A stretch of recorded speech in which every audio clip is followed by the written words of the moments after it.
What's up guys, name is Ray and welcome to another Genshin Impact video. Today I want to show you that Sucrose is not mini venti and she is so much more than that.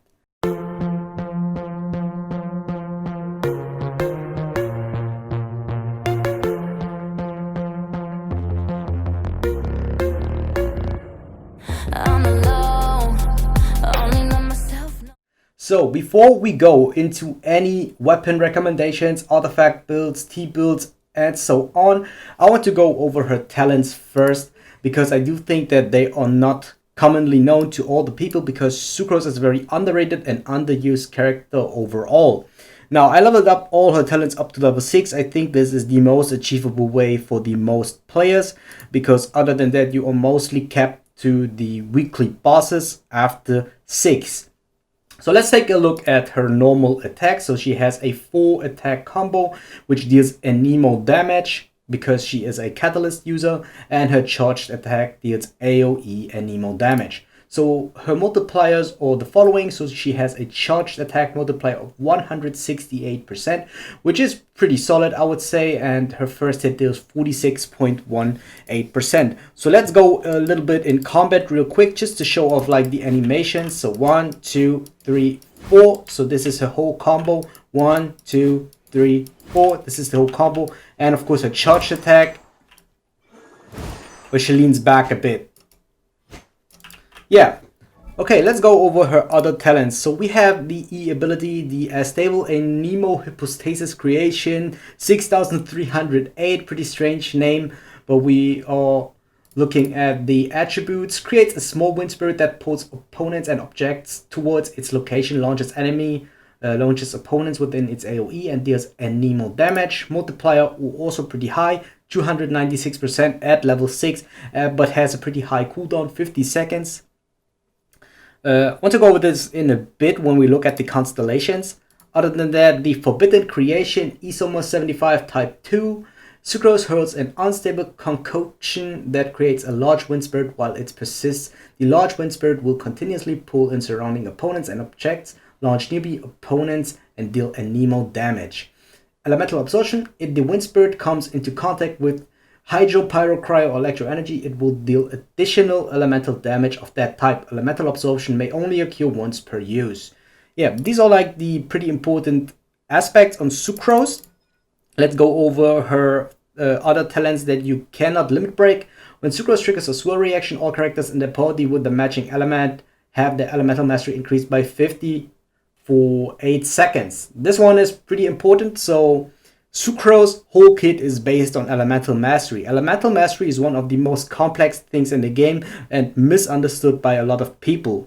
So that's why Sucrose, I think a lot of people do not know how to use Sucrose properly. So main kit of Sucrose is of course elemental mastery. You want to really build out and maximize this on her. If I should explain this, let's say you swirl up fire, then all your fire characters will have increased 50 elemental mastery. So it is really important how you build your team around which element. It is not important on which character, but on which element when you use Sucrose. Then we have one as stable, anemo hypostasis creation or forbidden creation, so E or Q or ultimate. Hit an opponent, increases all party members' elemental mastery by an amount equal to 20% of Sucrose elemental mastery for 8 seconds. So for this ability, it is not important which element. It does increase the elemental mastery from all your characters by 20% of her max elemental mastery. So that's another reason why you want to maximize her elemental mastery. Last thing is not too important for combat, but it is pretty useful. When Sucrose crafts character and weapon enhancement materials, she has a 10% to obtain double the product. Also very useful, but for combat, of course, it doesn't really matter. Okay, forgot of course about the constellations. Let's go over the constellations first because I do think they do matter for Sucrose. That's why I want to go over them before everything else. So I think Constellation 1 is one of the most important ones. So if you do not have a Sucrose Constellation 1, she is still usable. But it does affect way more if you have a Constellation 1 because you get an additional charge of her E ability. So you can see this right here. I have 2 charge at the bottom right. So I can use the E1 and I can use the E twice. And then it goes off for the cooldown. this is a pretty important thing on her. So you really want to have at least Constellation 1 Sucrose. Also, her second constellation is very strong because it increases the duration of her ultimate by 2 seconds. The usual duration of her ultimate, so if you guys know, it is a bit similar to Venti's ultimate, but worse than that, because Venti's ultimate is like the most broken thing in the game. So the normal duration is 6 seconds for her ultimate, but if you have her at Constellation 2, it will go up to 8 seconds, and this also makes a huge difference. But I want to lean to the fact you really want to have at least Constellation 1. Constellation 2 is like perfect, and then let's go over the other. So this would maximize her talent of her E ability. Then every 7 normal and charge attack Sucrose will reduce the cooldown of a stable in Nemo hypostasis creation by 1 to 7 seconds. So this is also really good if you want to go for a more DPS build on Sucrose, as you want to auto attack a little bit more, because 7 auto attacks are a lot, and usually Sucrose is not the character in the team you want to auto attack with. So that's why I would say this is not as useful as the first 2 constellations. Then we go over the 5th constellation, pretty straightforward. Level up her ultimate by 3 talent levels as for all characters, and her 6th constellation, if Forbidden Creation, is so her ultimate triggers an elemental absorption. All party members gain a 20% elemental damage bonus for the corresponding absorbed element during its duration. So this is also super strong, but I do not think that it does matter as the first 2 constellations, because the first 2 constellations are changing a lot from her playstyle or from her kit, or making her really, really strong, while this makes all your other enemies strong. So if you have a Constellation 6, it would be perfect, but you really want to have the first constellation, perfectly the second constellation. So now let's go into the weapon recommendations. Alright, we're at Genshin.gg. We'll put the link in the description down below so you can check that out for yourself if you want to. But for weapons, I want to say it is pretty straightforward. So the best option in my opinion for her is Sacrificial Fragments. This weapon is insane for her because you have a 40% chance, if you have that refinement rank 1 of course, to add the cooldown of your E ability. If you have her at Constellation 1, you will have 3 E charges. So you can press E, E, E, and maybe then you will have your ultimate back because you get a lot of elemental particles from that. So I would really say that Sacrificial Fragments is with no doubt her best in slot weapon. It does give Elemental Mastery as a substat, and it can end her cooldown on her E ability. So what do you do if you do not have Sacrificial Fragment? Because I do not have a Sacrificial Fragment. Then her best in slot weapon after this is straightforward Mapper Mare. And this weapon is free to play, so I wouldn't recommend any other weapon for Sucrose. So if you do not have Sacrificial Fragment, go for Mapper Mare, because this weapon is craftable at the blacksmith. It also does have Elemental Mastery, and the effect is triggering an elemental reaction grants 8% elemental damage bonus for 10 seconds. So this is also really good. It can stack up to 2 times. So I wouldn't really say that this weapon is way worse than the Sacrificial Fragment, so you can discuss if it is like as good as it is, but in my personal opinion I would go for Sacrificial Fragment if I would have one. Because I do not have one, I would go for Mapper Mare, and I wouldn't really recommend any other weapon because this weapon is free to play, you can craft it, so there's no reason to use any other weapon than that. Alright, for artifact builds, I also want to go really straightforward. There is just one build for artifacts that is best in slot for Sucrose, and it is the Viridescent Veneer set. Of course, for late game builds, if you cannot have access to this build for the Viridescent set, I would recommend to go for a full Elemental Mastery build. So that means 2 Instructor pieces and 2 Wanderer Troop pieces.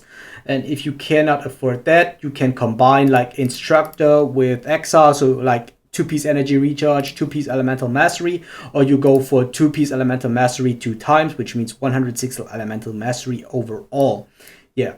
That's this, of course, if you're all like adventure rank 40 or lower. If you're adventure rank 45, I would really go for the Viridescent set. I would try to farm the set for Sucrose. It is definitely her best in slot for any type of build. So, but talking about the Viridescent set, you want to have the following subsets. You want to prefer crit rate, crit damage as always as for any other character, and you would want to prefer elemental mastery. So a nice number would be like elemental mastery plus 20, and then it goes straight forward to that. So I would go for elemental mastery, crit rate, crit damage. This is like the perfect subset piece for it. And yeah, other than that, energy recharge is another important thing. You do not really need attack percentage, defense percentage. HP percentage is nice to have, but you don't really want to have it. So you really want to look for these 4 subsets: elemental mastery, crit rate, crit damage, and energy recharge. For the timepiece, I would recommend to use elemental mastery main stat, so I wouldn't go for attack percentage. Sucrose cannot make a lot of the attack percentage because you want to spread out her elemental mastery effect. So the big thing here is elemental mastery can be built on all those pieces, if you guys do not know. So you can build elemental mastery on the timepiece, on the goblet, and also on the helmet. But you only really need it on this piece. On the goblet, I would still stick for the Anemo bonus damage, because this piece for every character is like the piece that does affect your damage the most. So it doesn't matter for which character, but let's say for Zhongli, you really want to have Geo bonus damage. For Giant, you want to have Hydro bonus damage. You really want to have like the elemental bonus damage for your particular character. For Bennett, you want to have Pyro bonus damage. And yeah, there you can't be really picky. You have to use what you got in this slot, because this slot is really hard to get, and it is mostly the off piece. So you can see it, I have a Bloodstained piece, so it is not from the Iridescent, but overall I still have the 4-piece set.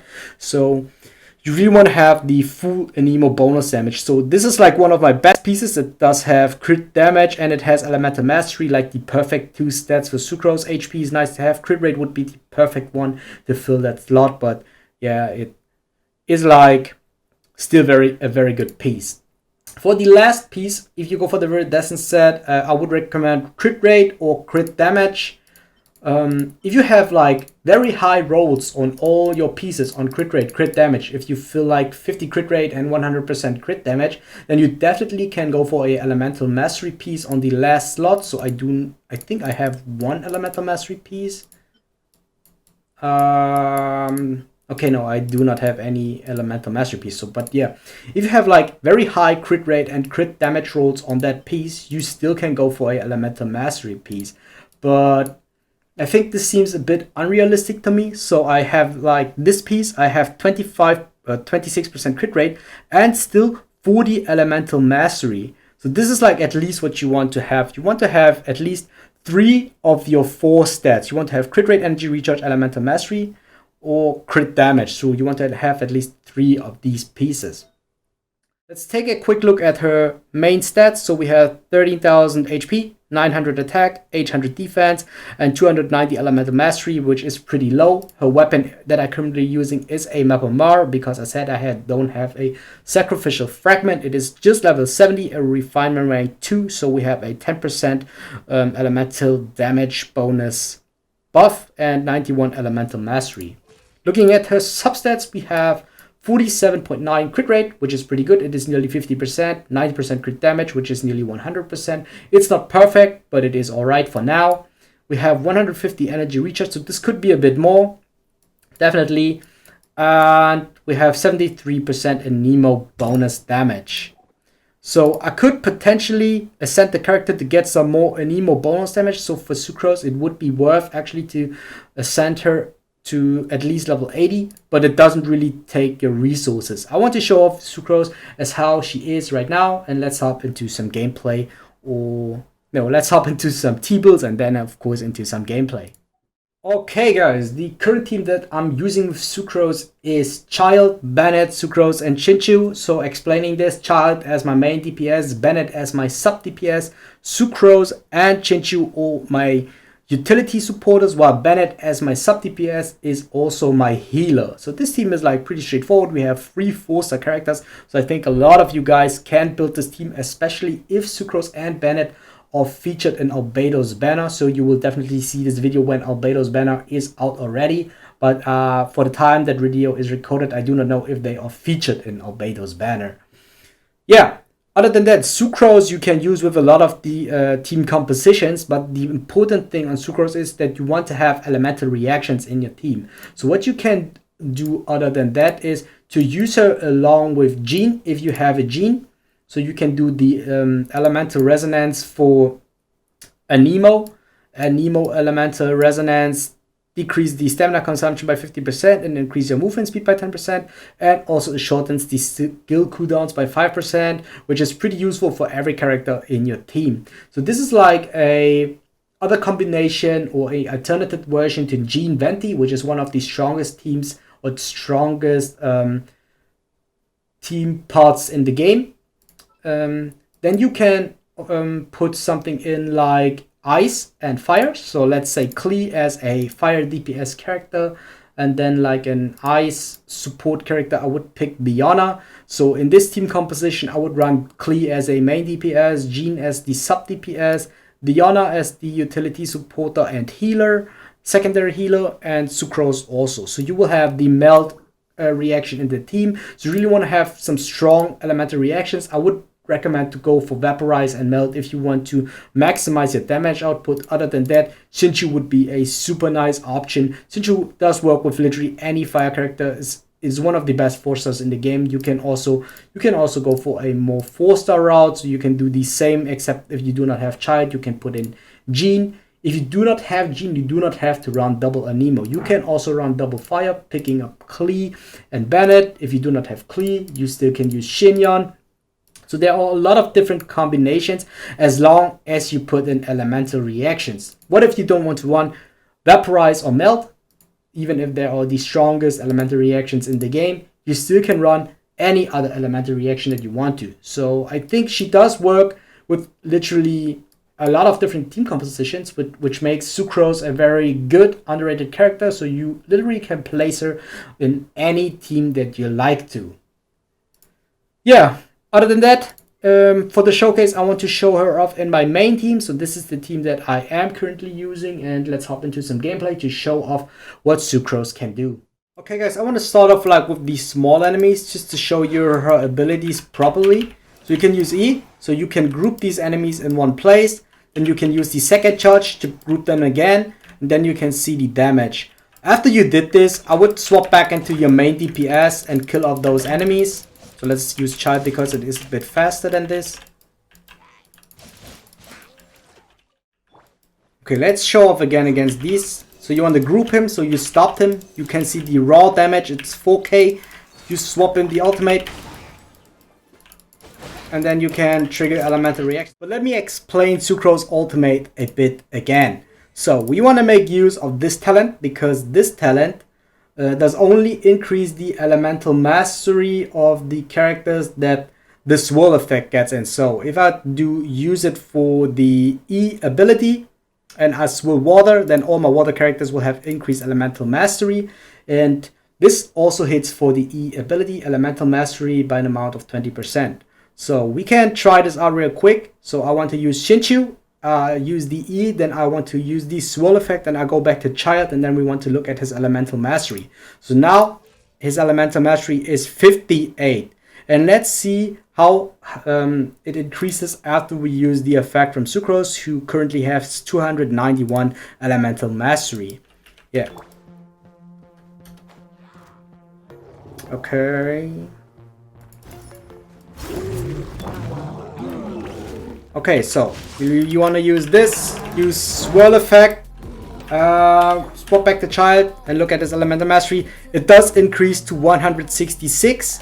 So because we did swirl the water from Shinchu, Child is also from the water element, and after this it increases to 166. We have now a time frame of 8 seconds to trigger a elemental reaction where Child is the trigger. So what we want to do now is 8 seconds means we want to use Bennett, we want to swap back the Child, and then we have the Vaporize effect to trigger. So Sucrose is a character that is very hard to use, but he is very versatile.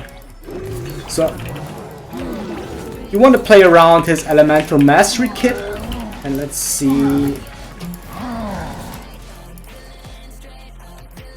Okay, so we have another small group of enemies. So I want to show you that Sucrose does need positioning, which Venti doesn't need. Venti just has to press his ultimate, but after your positioning you get a lot of these. You can pop in your ultimate, you use Bennett's ultimate, and you have a guaranteed fire reaction on that. Okay, I did use water against water, that was dumb. So the decision that you always have to make for Sucrose is, which effect do you want to use? Do you want to have the increased elemental mastery effect of him? So that's why I use 2 waters. Then I can increase the maximum effect of my child, because I have Shinshu as another water character. So he does help me out with giving hydro damage to the enemies. Then I can use the swell effect, swap the child, have increased elemental mastery. Or I want to trigger a elemental reaction, which is Vaporize for me, with Bennett, while I use Fire, use Sucrose, and then I swap back the child to have Vaporize as an elemental reaction.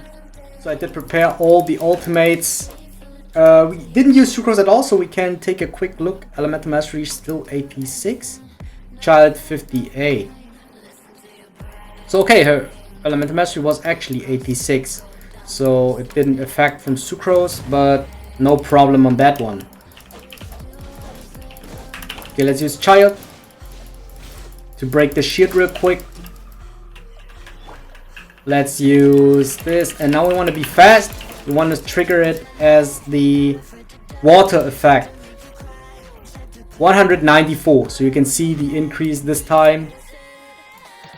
166 for child. Okay, this time it did increase for both of them. Use E again. So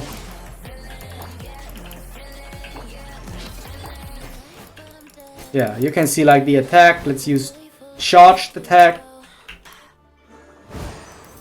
Okay, there wasn't too much damage. So our attacks are barely doing 1000, but that's because she doesn't have a lot of attack damage. But still though, her abilities are doing quite well. Alright guys, I think that's enough to show off her capabilities, to show off her support aspect. So to summarize everything, I really want to say, in terms of crowd control, she does very well against smaller groups of enemies. She doesn't do that well against like big enemies with, in terms of crowd control like Venti does. But her big thing is to play around her elemental mastery. So she has something that you can play around with. Like Venti doesn't have that. Venti really is a straightforward character where you only have to press his ultimate and it does everything for you. Sucrose is a character where you really have to think about your combinations in your team. You really want to play around her elemental mastery, around her effect with the swirl, which elemental absorption you want to have, and which character you want to give the power of her elemental mastery. Other than that, she does quite a lot of damage, giving her an Anemo bonus damage set. So I can imagine having like a full build out set and a full build out weapon. Maximize this character like to level 80, level 90. She can do easily like 4 to 5k with her E ability, and her ultimate also can do like 4 to 5k per tick with elemental reactions that can even do more than that. I really can imagine that. After this, you can level up her ultimate and or her E ability. So this is what I want to do next. I really want to break this character to its limits, but I do not know when I want to showcase that, because we have a lot of different content coming up in the next weeks. We have Dragon Spine. After Dragon Spine we will have 1.3, so I do not know if I have enough time to build out Sucrose properly to show you guys off. But for now, I hope you guys did enjoy today's showcase for the support Anemo Burst Sucrose whatever build. And yeah, like, comment, subscribe would help me out a lot, and I'll see you guys next time. If you guys want to see more Genshin Impact content, videos should pop up on the screen now. Make sure to check them out, and I thank you for your support.